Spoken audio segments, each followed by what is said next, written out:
Okay, welcome to Conflict Habit number 2. This is Sabatu. Okay. Or if you're a Kuno fan from Ranma 1/2, this is his weapon of choice. This is a training weapon for those who are taking ninjutsu, jujitsu, and bushido or aikido, possibly hapkido. So if you're into swords, this video is for you. If you're not into swords, this video is probably not for you. I personally suck at swords, but I'm going to do this video anyway. Alright? Just so that we can say that I did it.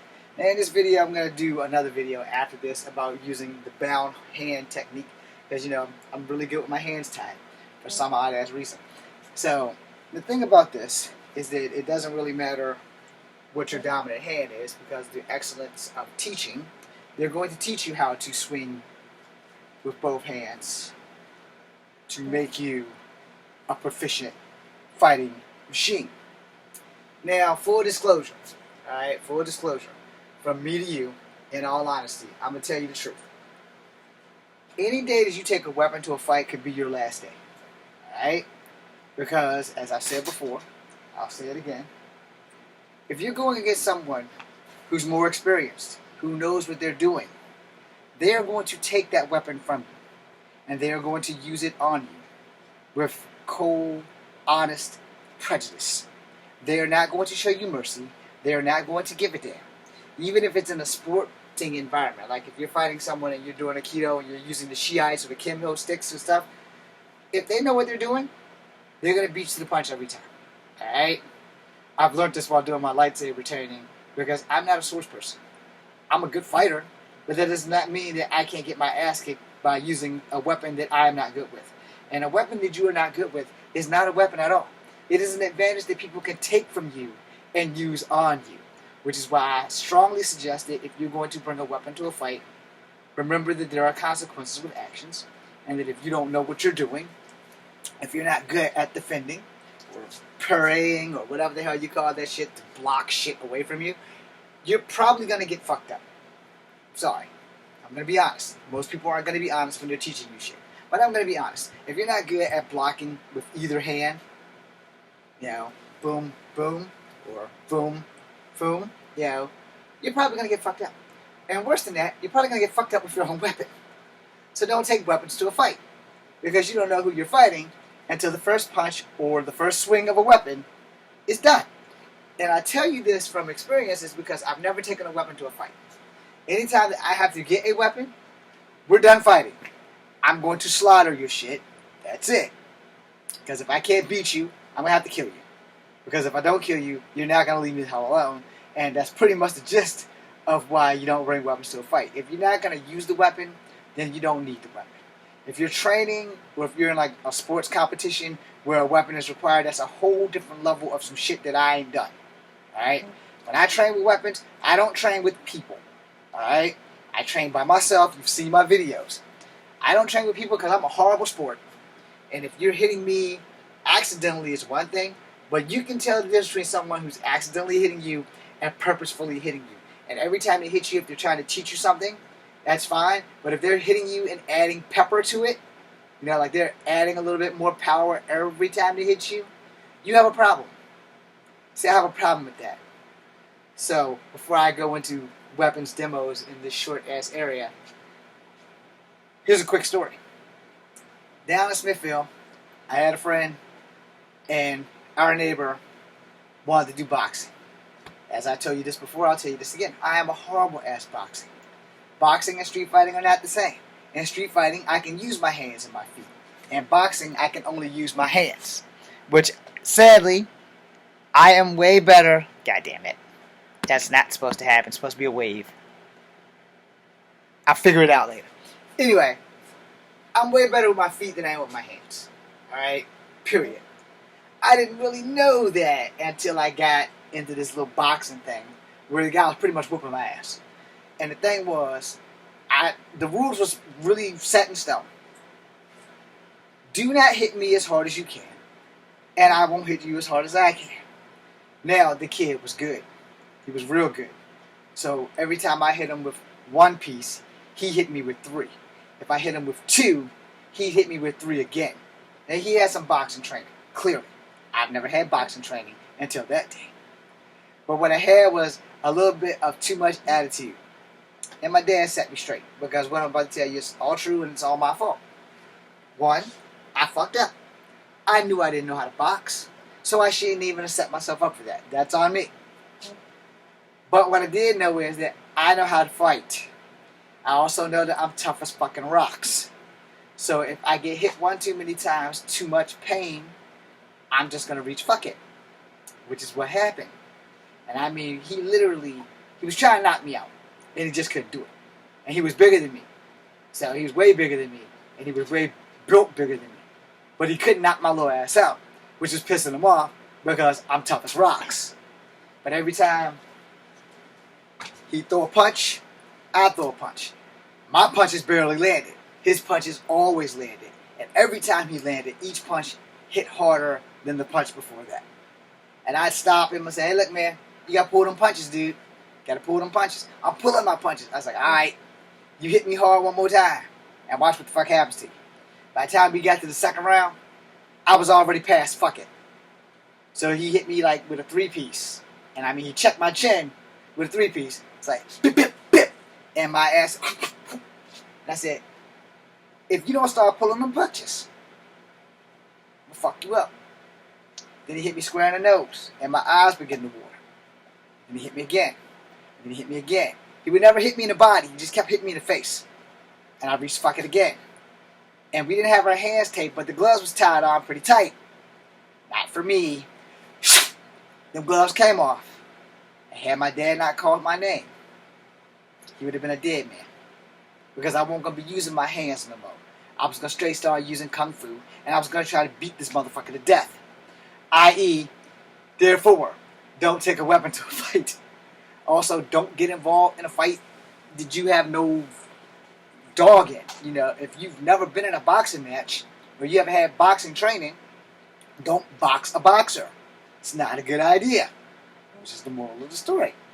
I hadn't been in a boxing match until that day. Now, when I got back to Charlottesville, I did learn a little bit of boxing.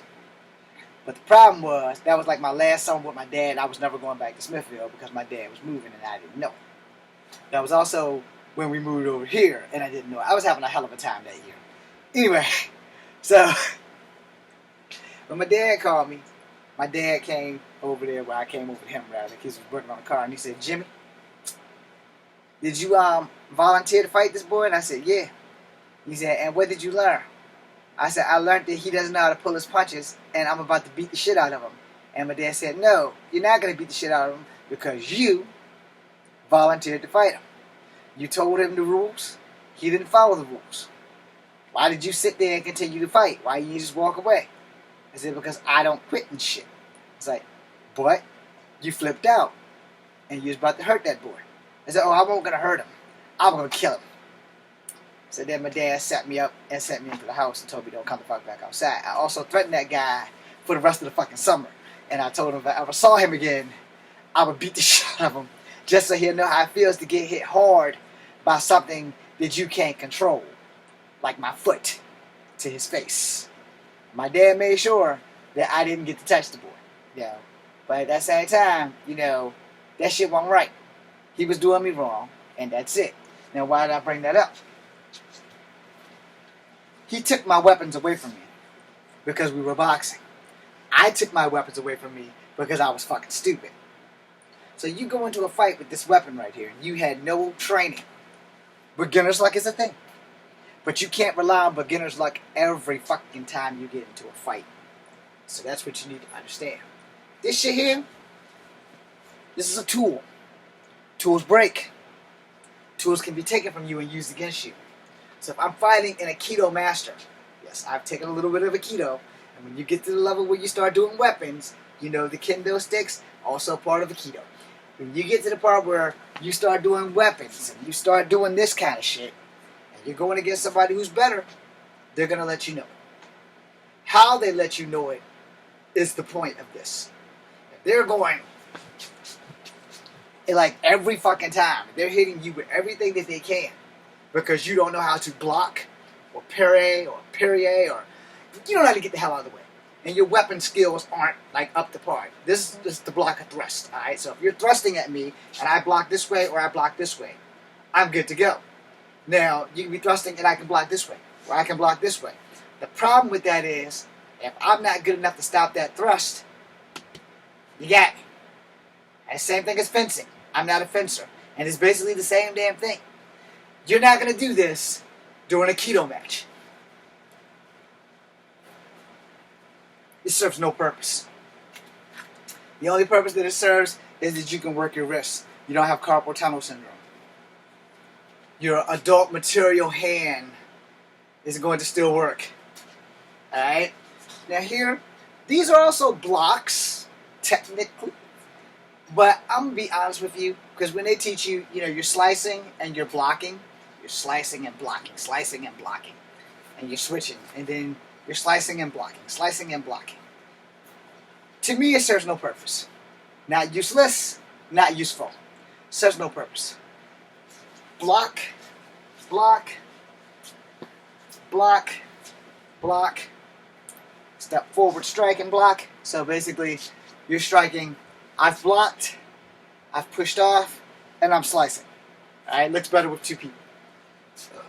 But, and you guys can go Google the people that actually do this shit. Is they're blocking, and they watch their footwork. So, step, step. It's kind of a triangle. Yeah, I said it's kind of a triangle because I haven't done this shit in forever. So, here, here, here, here. You have your quadrants, you have your zones. You'll know it once you start doing the keto and kempo and hapkido and all the other shit that involves these damn things. And definitely in ninjutsu and jujitsu. So, the thing about a sword, though, is you have to actually be able to use this son of a bitch. So if you block and you thrust, that's a good strike. Because it's probably the most useful one. Versus you block and then slice up and then try to come back. You got to keep your strike simple when you don't know what the fuck you're doing. Alright? So if you're good at blocking, then you got to make sure that your return or your counter strike is equally as good. Alright? I suck with swords. That was the first thing I said before I started using this bitch. Yeah, you seen this. Looks cool as fuck, doesn't it? But if I openly admit it that I suck with swords, you think I'm going to take a sword into a fight? Knowing that I can lose a hand or a limb? Why do you think you don't see me messing with my swords on here that much? I'm not a swordsman. They're cool to look at. They're cool to have. And for all the samurais and all the training, I can do that too, but I suck at it. So I don't.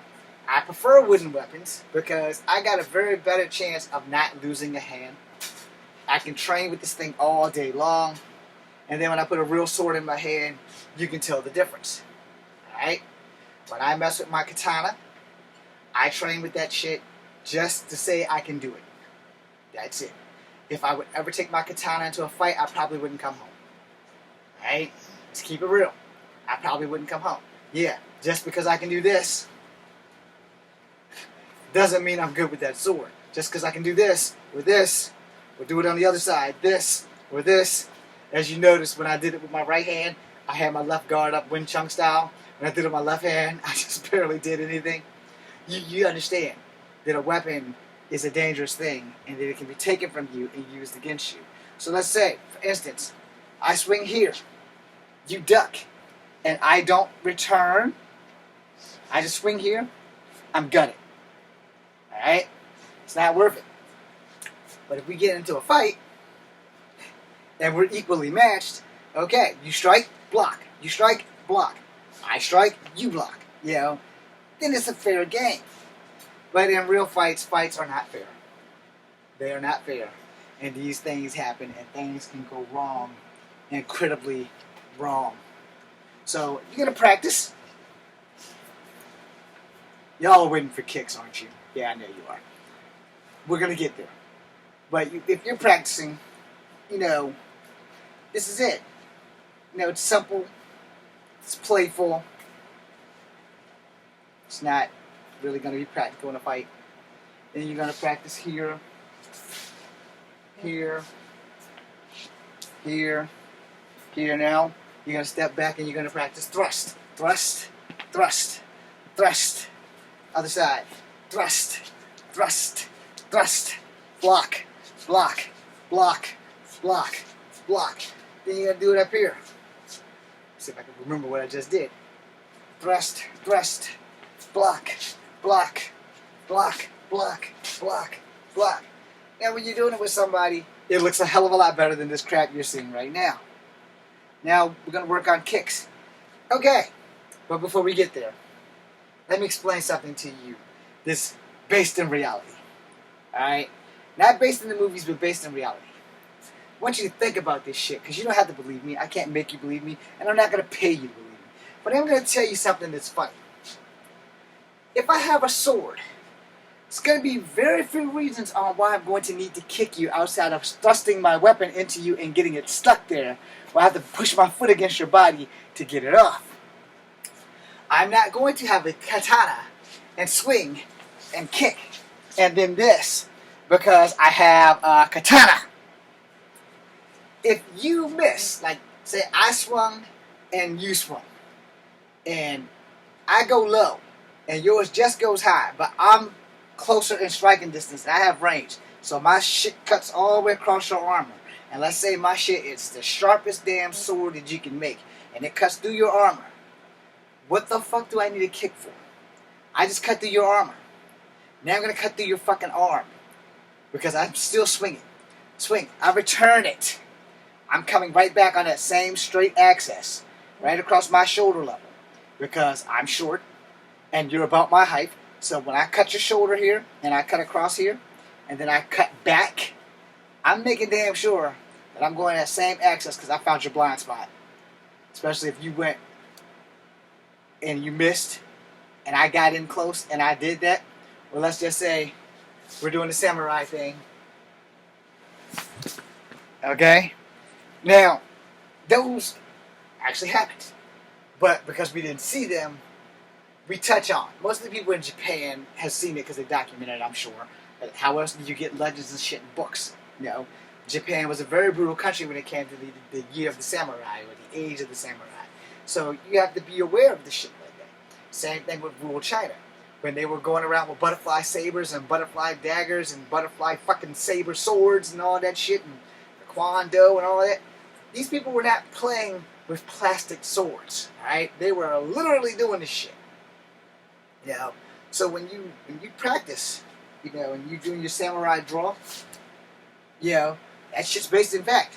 You know, so here, and then you have the double, where you got one low and one high, where, you know, where you have your tanto. Your tanto's facing in the opposite direction. So, you know, I don't have a tanto. I'll have to buy one. But, you know, when you pull out this, and you whip out your tanto, so you can double block, slice, stab with the tanto, off with the head. Reason why is because they don't really see the tanto. They see this, but they don't really see the tanto. And the tanto is like about the size of the handle, you know. And the tanto handle would stop about right here. And the blade, which looks like this part, would be roughly about right there. So tanto handle here, blade stops about right there. So when I pull this, I stab you with the tanto, it's pretty much a done deal. The tanto is what saved my ass. Let's say you blocked. Pling! Now I got the tanto. And if you don't have a tanto, and you only have one sword, I have a victory in hand because I done stabbed you in the gut. Now after I stab you in the gut, and you don't realize it, I'm going to step back, and I'm going to come in again. You're bleeding out and you don't know it. Armor's cut. You're screwed. I still got my sword. You still have your sword. So my next target, honestly, is going to be the base of your arm. Because I'm going to de-arm your shit. Yeah, I'm either going to take your arm clean off, or I'm going to take your hand off. Because if I can't kill you with my skills, then I have to kill you with something else. Which means I have to have ample knowledge about your armor. Alright? So if I know your armor can be cut or racked up, I'm going to do that shit. Because I've already stabbed you. So now, boom, I'm taking off your arm. I'm not going for the head until I take care of your immediate threat, which would be your weapon with the hand attached to it. Now, if you got double katanas, I got a problem. except for the fact that I stabbed you with my tanto. And if you don't take the tanto out, you're still bleeding. You're just bleeding slowly. All I gotta do is last. If I can last, this is what makes me smart. If any of you haven't read the book The Art of War by Samsun, you should probably check that shit out. But this is what makes me smart. You left the blade in to keep the blood from going out. The problem is you're still dying slowly. And I'm still armed. And you're armed. But you're focusing on trying to fight me, but you're not focusing on getting the fuck out while you're bleeding. Plus there's a lot of things going on around in the fight. My mission is to stay alive. I've stabbed you with my tanto.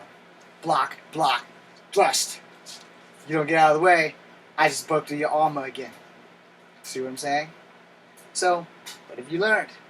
You've learned that if you take a weapon to a fight, you damn sure better know how to use it. If you don't, someone's going to use it on you. So the next video, we're going to do bound fighting and operating this sword. I hope to teach you something. Instagram, hang tight. Because I want to finish this